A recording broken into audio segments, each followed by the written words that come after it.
Second that. Well, good morning, everyone. I'd like to call to order the Zoning and Comprehensive Plan hearing for Wednesday, June 27th, 2023. It is 9:33 a.m. Let's begin this morning with the Pledge of Allegiance. Please rise. I pledge allegiance to the flag of the United States of America and to the republic for which it stands, one nation, under God, indivisible, with liberty and justice for all. Thank you. You may be seated. At this time, I'd like to recognize our staff to introduce the first case.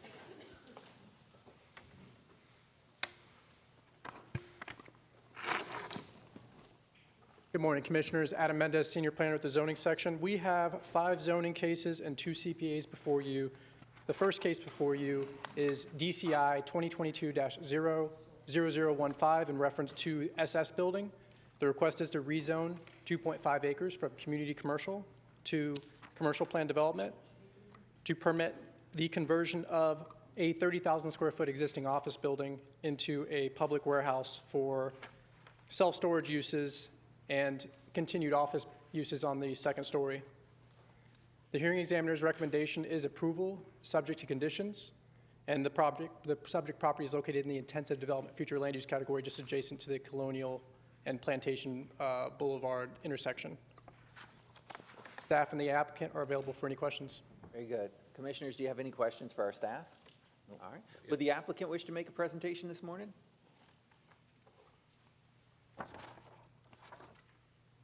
Morning. Good morning, Mr. Chairman, members of the board. My name is Mike Rader on behalf of the applicant. You might wonder why we're here. Building's been there for 37 years. Our client's owned it for 35 years. It's zoned CC, community commercial. It's in the intensive development land use category. But CC does not allow public warehouse, even though that's a totally enclosed use. So we had to rezone to CPD to accommodate that use, and in the process we had to drastically reduce the variety of uses allowed because when we tried to just duplicate the CC uses, the staff said, well, you need to show the location and do a traffic impact study, and we said, well, no thank you. We'd rather just keep it simple because that's all we want to do. I think you might want to ask the staff to consider including public warehouse in CC. It really makes no sense not to have it in there since mini warehouses are a special exception. It is the applicant's intent to add some mini warehouses in the future, but in the meantime, he just wants to use existing building and there would be no development order. When he does add the mini warehouses, we're going to have to amend the CPD and submit a new site plan.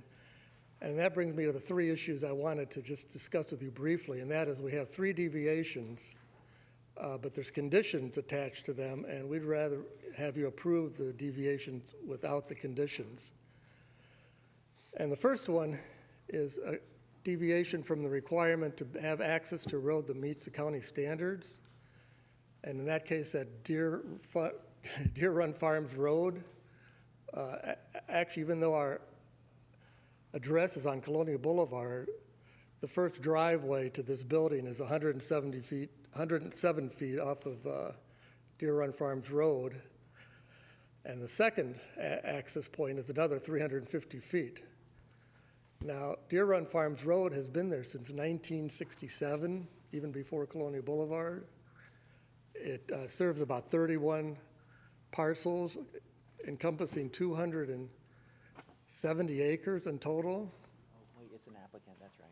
So when we first requested this deviation, the staff asked for an engineering study to show how Deer Run Farms met the county standards. And we said, well, we know it only has 40 feet of right-of-way when 45 is required. But we weren't about to hire an engineer to do core borings to look down at the base level and the ground level. We said, no, let's just forego that. We'll discuss that with at the hearings. They came back and said, well, you really don't need the deviation because you're not doing any work that requires the development order. So for now, we're recommending denial because you don't need it. When you come back, the hearing examiner said, well, you can ask for administrative deviation at that time when you come back to add the other uses. But there's no guarantee in there that the staff wouldn't say, we'd like an engineering study. We don't have any assurance of that. We think it's much cleaner just to say deviation approved because Deer Run Farms Road has been there forever. It's perfectly good. It's a mile long. We're 2.5 acres out of 270 acres. So it makes no sense to put us through a lot of study to approve that kind of a deviation. Really think the county should probably think about taking it over. It's more of a collector road. And I don't know how it's remained as a private road all these years. The second two deviations, the second one is requirement for a buffer on the west side. It's physically impossible because there's a driveway, the property line bisects that driveway. There's no place to put a buffer, and the hearing examiner recognized that. But again, they said the deviation is only good for existing conditions, and when you come back, you'd have to address the issue again. And the situation is not going to change, so we don't see any need to have that condition for the future addition of mini warehouses. And likewise, the third deviation is a deviation not have an interconnection with the neighboring property. In this case, the neighboring property is a Honda dealership. There's no physical way to have that interconnection. Neither use would benefit from it. The hearing examiner said, well, deviation is okay and for the addition of many warehouses, but none of the other possible uses. So again, I think that just confuses the issue to have that condition. We'd request that you just approve the deviations with no conditions and keep it simple, because nothing's really going to change in the future.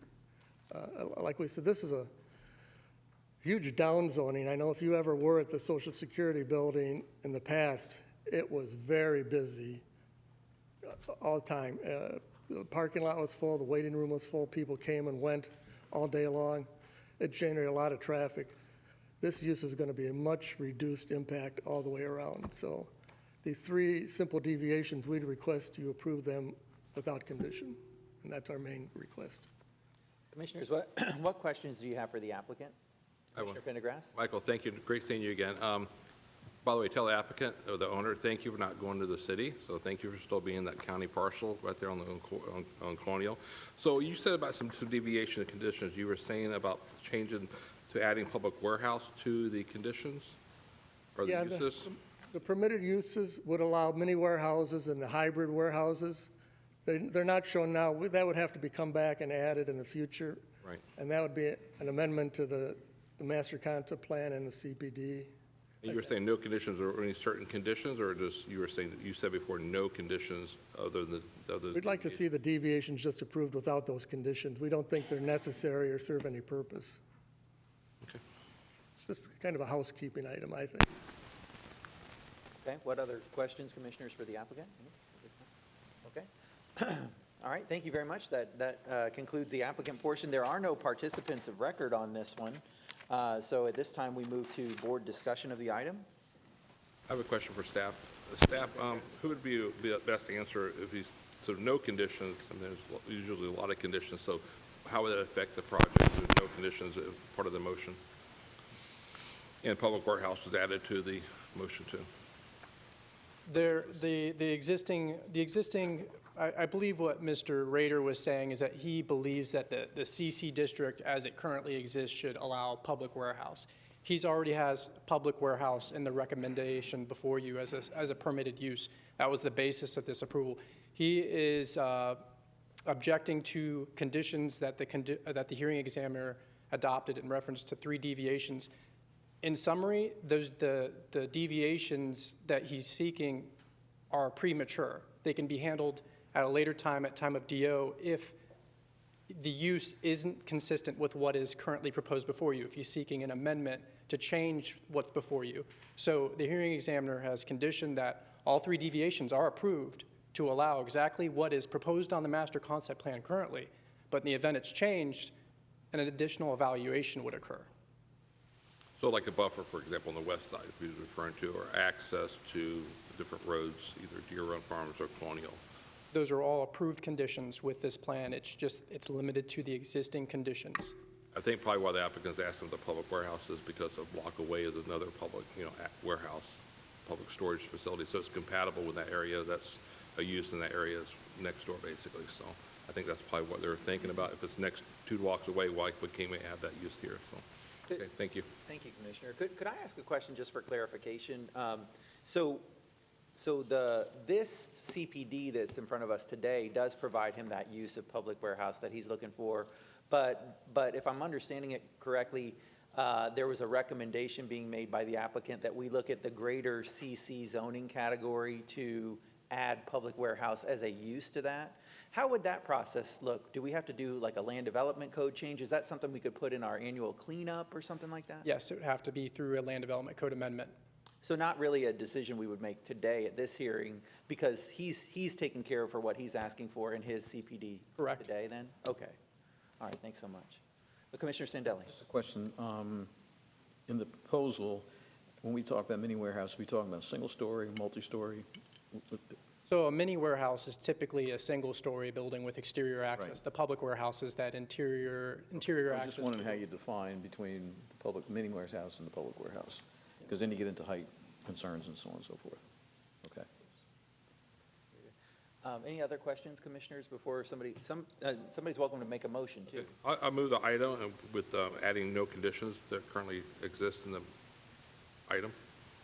Okay, so the motion was to approve the hearing examiner's recommendation with the deviations, except no No conditions. conditions attached to those deviations. Okay, so that's the motion. Does somebody wish to second that? Commissioner Sandelli seconds that. Do we have any discussion, commissioners? I just had one, just for the staff again, what do we think the consequence of the no conditions on the deviations might be? Anything that will have a substantial impact? Well, the basis for most of the reality as to why there's this condition that's limited to existing conditions is because the applicant did not provide ample justification to support that the deviation could just apply generally and not just site specifically as he's currently proposing. So that's why the condition's in place. As far as the ramifications, unknown at this point until he decides to change the plan, and then we're looking at these deviations that just apply generally with a different concept plan. Okay, thanks for your answer. Very good. Commissioner Greenwell? Yeah, I just have a comment. I do know from past experiences that there are, in our different zonings, there are some very similar language in a C1 and a CS1, or they're very similar. So it gets confusing sometimes, what is allowed and what is not allowed. So I do think it's something that in the future, as a board and as a staff, we should try to clarify some of that, because it does get confusing for the applicants. So. And that was the purpose of my motion for that, is making that and thanking the owner for staying part of the county, but then since he's surrounded by the city of Fort Myers. Good comment. Anything else then, commissioners? All right, at this time, I'll call the question. Are there any objections to the motion on the floor? All right, I see no objections. That motion carries unanimously. Thank you. All right, please introduce the next case, the Miramar Lakes. Good morning, Commissioners. Sharon Badamchian from Lee County Zoning. The applicant requests to reduce the intensity of the development, intensity of the commercial tracts, in order to increase the number of residential single-family units. And they are also requesting to reduce the number of multifamily units in order to increase the number of single-family units. The net result will be 892 additional single-family units, 426 multifamily units is going to be deleted from the list, and the reduction of 125,000 square feet of retail, 315,000 square feet of office, 40,000 square feet of research and development, and the hotel use from 450 is going to be reduced to 150. They will reduce it by 300. Staff, hearing examiner reviewed this case and recommended approval. Okay, very good. Any questions for our staff at this time? Okay, I see no questions. Thanks. Thank you. Does the applicant wish to make a presentation on this one? here. Neil Montgomery for the record. The applicant has the PowerPoint with lots of numbers on it, but it's pretty simple. This was approved in the 90s, and there was no anticipation of a regional mall across the street or in Estero. So the idea that we'd have that much commercial went away when what happened in the area changed. So what they do need is more single family. So if you need more information than that, or you have any questions, I'll answer them. If you'd like the PowerPoint, we can do that. Any questions or desire to see the PowerPoint, commissioners? Okay, very good, thank you. Apologize to the person who created the PowerPoint. We have no participants of record at this time, so commissioners, does somebody wish to make a Motion to approve. motion for approval from Commissioner Greenwell and the seconds from Commissioner Ruane? Do we have any discussion on that? Are there any objections? No objections, that motion carries unanimously. Thank you very much. Please introduce the next case, Titan Corkscrew.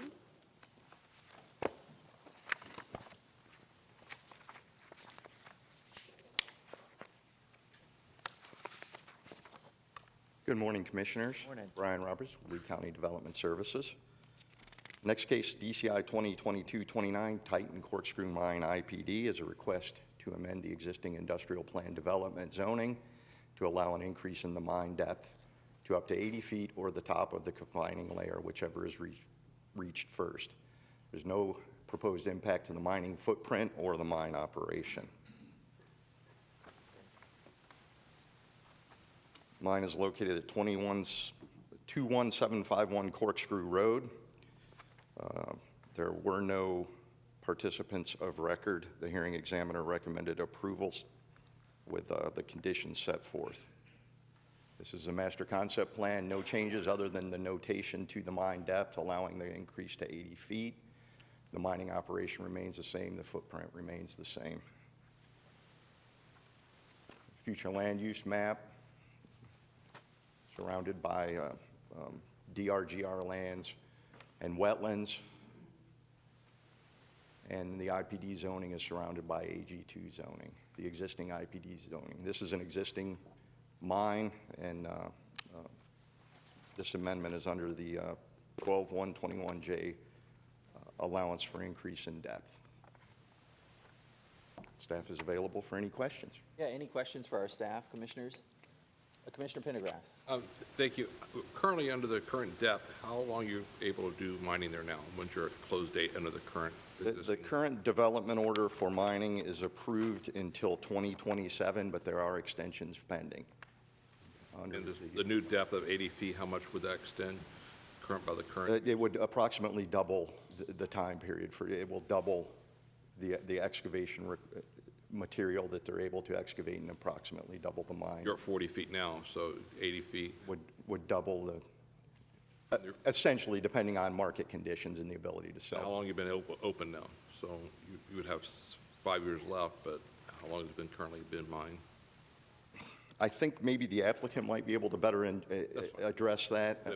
You're doubling the depth, huh? Okay. Yeah, it's a doubling of the depth. Okay, thank you.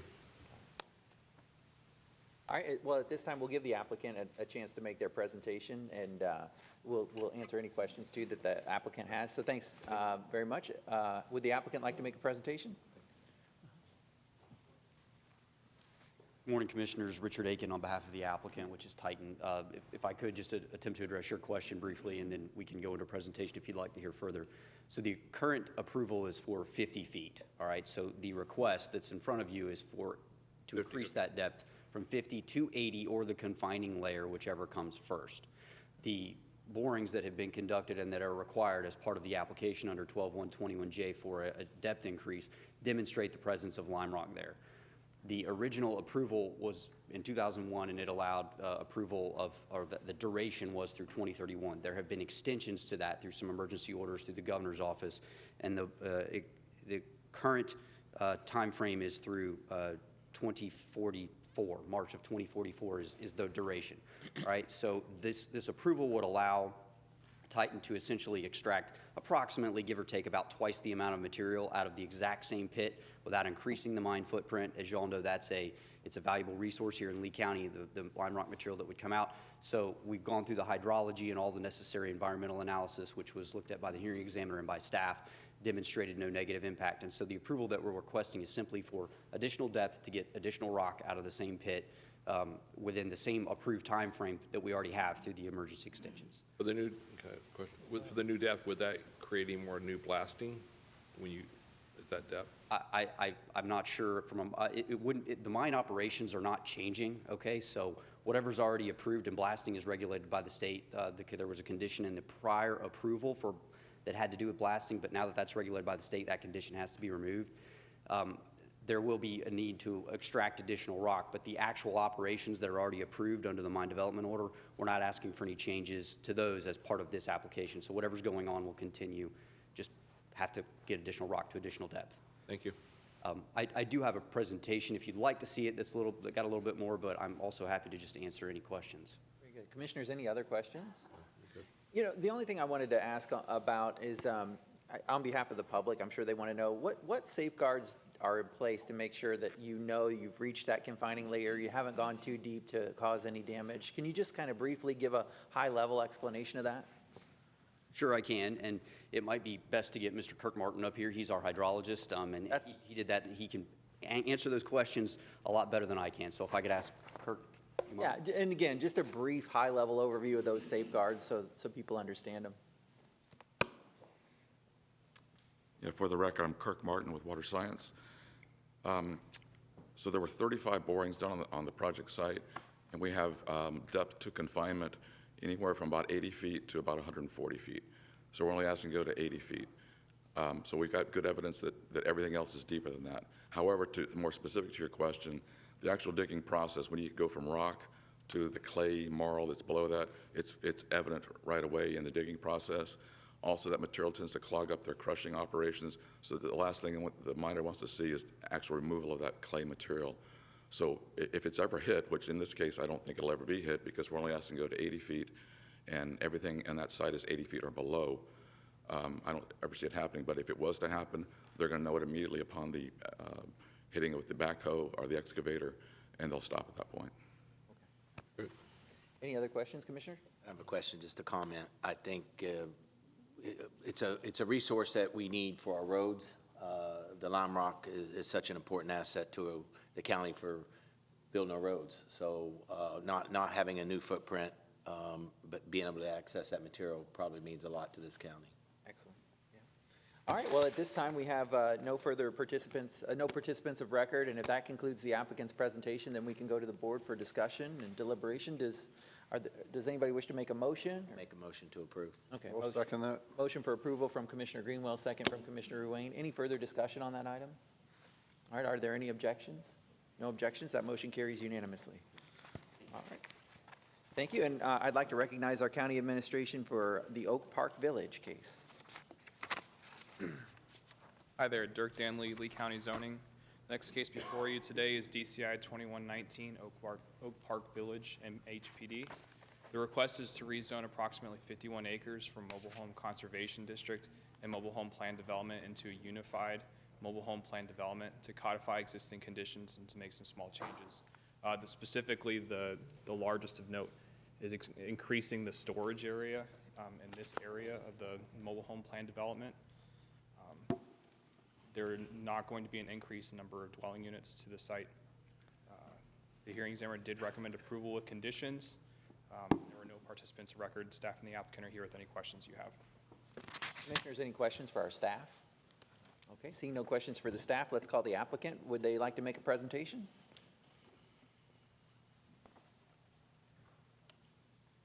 Good morning. For the record, Fred Drovlik, RVI Planning. I don't have a presentation, but I did want to just summarize this real quick. I mean, the Oak Park Village has been around for, I think it's 50 plus years. The prior board at one point thought, bought a piece of property next to the original park and thought it'd be a little bit of a money maker to put residential, single-family lots on there and sell them off. The current board, with the son of one of the original founders, is looked at this, said let's set up this place for the future and make it successful the way the current residents want it. So they got rid of the RPD and made it recreation and open space. And the little benefit was that it enlarged the open storage area, which is only for residents to store their boats or an RV and a few things like that. That's been in place for a while. We just expanded it a little bit. And if they do that, they'll have to come in with a new DO, make sure everything complies with the conditions and screening. But I want to give compliment to the Oak Park Village for putting in the effort. I mean, to take all this and all these old special exceptions and variances and wrap it into one modern zoning district, into an MHPD, has not been an easy task, and staff even asked, why are you going through all this effort? And the board really wanted to just do it right and set us up for, if they're going to make any change in the future, that it's clean, it's modern, they don't have to go through looking at past approvals and conditions, and it makes sense for them for the future. So, but I don't have any other, if you have any other concerns, I'm glad to answer questions. Commissioners, any questions for the applicant? Okay, thank you very much for your presentation. Commissioners, there are no participants of record, so does somebody wish to make a motion at this time? I'll make a motion that we obviously approve the hearing examiner's approval with conditions and deviations that she set forward. Okay, motions from Commissioner Ruane. Do we have a second from Commissioner Sandelli? Do we have any further discussion on that item? Okay, are there any objections? No objections, that motion carries unanimously. All right. Please introduce the Alico Crossing case. Next case before you is DCI 22-5. The request is to rezone approximately 46.7 acres from commercial plan development to mixed-use plan development to allow for, 200,000 square feet of commercial uses, 475 multifamily dwelling units, and 250 hotel rooms. The hearing examiner did recommend approval with conditions. Staff and the applicant are here with any questions you have, and there are 2 participants of record. Okay, very good. Does anybody have any questions for our staff at this time? Okay, I see no questions. Would the applicant like to make a presentation? Only if the board wants one. Would you like one? Commissioners, what's your pleasure? No? No, thank you. Okay, any questions for the applicant then at this time? All right, very good. At this time, I'd like to call the 2 participants of record. I have Alan Freeman. Alan Freeman? And how about Heather Gorin? Heather Gorin? Okay, the participants are not here. Commissioners, back to the board. Does anybody wish to make a motion? I'll move the item for approval. Motion for approval from Commissioner Pendergrass, seconds from Commissioner Greenwell. Any discussion? Are there any objections? No objections, that motion carries unanimously. All right, our next case is a comprehensive plan development, Grand Bay. Please introduce that item.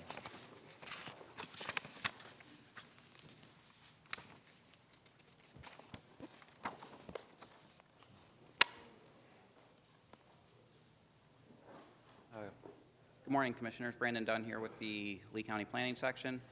Here this morning to talk about the Grand Bay Map and Text Amendments, CPA 2022-06 and CPA 22-07. These are amendments to amend Map C, which is a mixed-use overlay, and text amendments to Policy 5.1.10. As I just said, Map C is the mixed-use overlay. This would add approximately 15.6 acres to the mixed-use overlay, and it would amend Policy 5.1.10 to align with the definition of density within the Lee Plan and current county practices. The proposal will allow for a mixed-use development clustered mainly to the east of the subject property, largely preserving lands within the coastal high hazard area. Just for context, this is where the location of the map along State Road or 41, adjacent to San Carlos Boulevard. The Board of County Commissioners transmitted this in January of this year. The state reviewed it. There were no objections, and staff continues to recommend adoption. Staff and the applicant are here for questions. Any questions, Commissioners? Okay, I see no questions. Thank you very much for the introduction. Would the applicant wish to make a presentation? Steve Hartzell with Pavis Law Firm on behalf of the applicant. We're happy to answer questions, but don't think that's probably necessary. Okay, any questions for the applicant at this time? Okay, I see no questions. Thank you, Mr. Hartzell. This one is a comprehensive plan amendment, so it's open to the public. Does anybody wish to speak in public comment on this item? Okay, I see no public comment, so we'll close public comment. Back to the board. Motion for approval from Commissioner Pendergrass. Seconds from Commissioner Greenwell. Do you have any discussion? Are there any objections? No objections. That motion carries unanimously. Our final case is Grand Bay Minor MPD. Please introduce the item. Good morning, Commissioners. For the record, Beth Workman with the Zoning Section. The next case before you is Grand Bay Minor MPD, DCI 2022-00018. The applicant wishes to rezone 46.33 acres from mobile home district and general commercial district to minor mixed-use plan development. The plan is to allow a maximum of 300 dwelling units. The dwelling units consist of 186 dwelling units with 114 units of bonus density and 30,000 square feet of commercial retail or office uses with a maximum height of 56 feet. The applicant has proposed to add some changes to condition 3, which staff and the applicant sent a joint memo to the hearing examiner's office. The hearing examiner provided a letter clarifying the condition 3 to add a timing element to the developer must execute a conservation easement consistent with development order requirements prior to issuance of a certification of completion. The hearing examiner did recommend approval. There was one participant of record, and staff and applicant are here if you have any questions. So let me ask, would the motion for approval have to include that memo then? Correct. Okay, very good. Commissioners, any questions? No? All right, I see no questions. Thank you for the introduction. Does the applicant wish to make a presentation on this one? Steve Hartzell again for the record on behalf of the applicant. No, we don't have any presentation to make. I appreciate your clarification that the motion should include the hearing examiner's clarification of condition number 3. We're all in agreement. Okay, very good. Thanks very much. Commissioners, at this time, we do have one participant of record. Is David Dickey here? David Dickey? Okay, I don't see the participant coming forward, so at this time, we'll move back to the board. Any discussion, or would somebody wish to make a motion? I'll move the item. Motion for approval from Commissioner Sandelli. Second from Commissioner Greenwell. Now, the motion does include the hearing examiner's memo clarifying condition 3. Okay, and the second does do that as well. Very good. Any further discussion on the item? Are there any objections? No objections? Oh, Commissioner, no. After this case, sorry. Okay, very good. Are there any objections? No objections. That motion carries unanimously.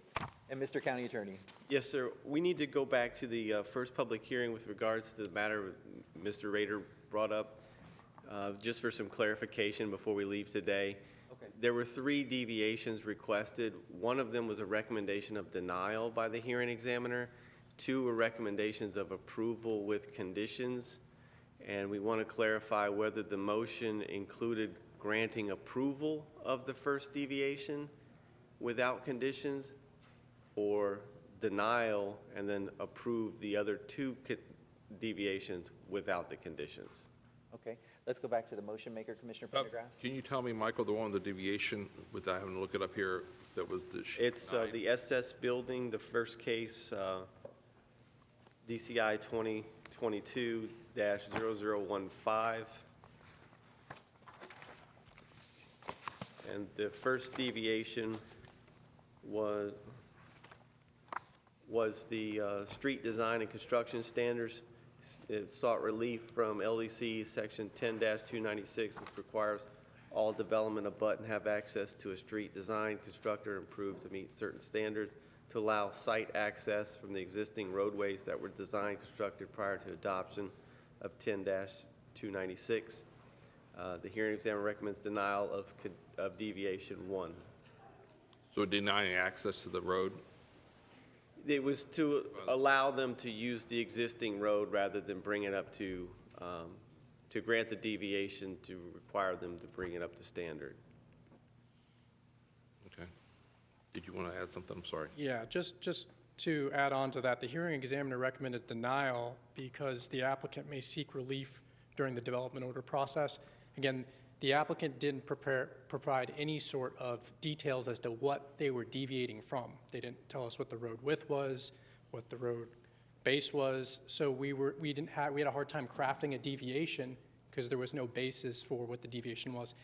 simply requested to have the road as is, and we didn't get clarification to as what the road was. So the hearing examiner recommended denial of that deviation to just push that on to development order. At time of development order, they can provide justification as to what exactly they're seeking. So that was my intent. That's why I was asking what the ramifications was. I would support the hearing examiner's recommendation of denying that, because we would want, if they submitted a development order with access, we'd want to bring that up to standards. So you need a new motion then? Yes, sir, to make it cleaner, just to be clear, that the motion is to approve the hearing examiner's recommendation, removing the conditions of approval for deviation 2 and 3. To all 3 deviations or just the one?